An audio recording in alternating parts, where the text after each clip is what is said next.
thanks to Ebird too, because without Ebird, I probably wouldn't even know where to look in the first place. Hmm. But hopefully I find that. So Shout out to Ebird. Yeah, it's probably yep. the best resource in existence, in my opinion. Like field guides are great, but like Ebird's like a whole nother level. Mm-hmm. Um, so I can agree with you there. Yeah, I Yep. mean, just keep track of that records. Do you have set on your email, or I think it's only email, not text. But do you have the alerts set up? You know I what do. those are? Yes. Okay. For Okay. I think for I just have it for the barred owl right now because that's what's been in my area, but I should probably widen that too as well. Right. Right.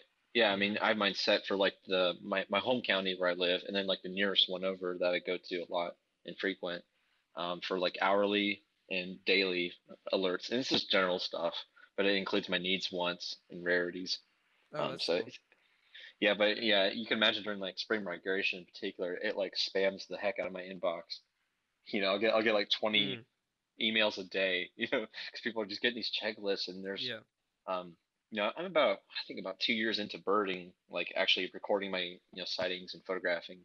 But I'm still getting all these new species like popping up on my alerts just because it's Mm-hmm. stuff I haven't quite frankly seen, simply. Yeah.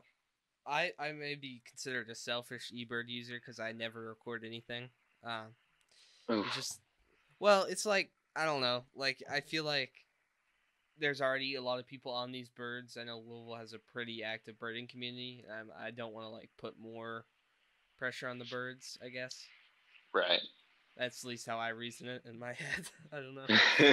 Yeah, that's a fair assessment. I've been noticing recently is like I've been going to a lot of locations to film videos at in the field, and if I go to the bird in particular, I'll find there's like no hotspot on eBird for them, and so I make one. You can suggest those, and they actually get uploaded and reviewed, and pretty much always will accept them.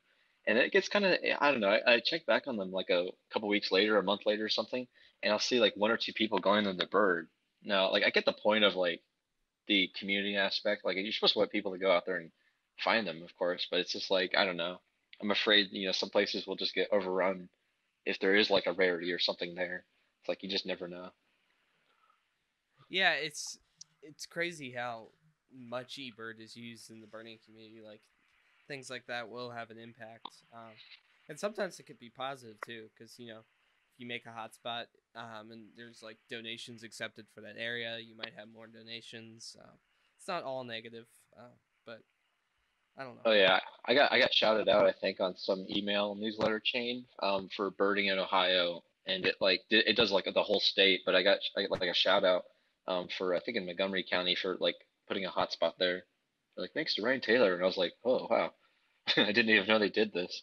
But I mean, yeah, it's great, and it sounds silly because that's the point, but I do put a heavy like asterisk on like the idea of like making these places more publicly known, because there's just a few locations I'm just like these are my little patches, and I kind of want to keep them that way, my own little secrets, I guess. But like some places, it's just they're already so busy as is, or like you just can't help it with wanting to suggest it because it's like this could be a great spot that Hmm. more experienced birders could go to and find more species than I could. That's often the case, at least. Yeah, definitely.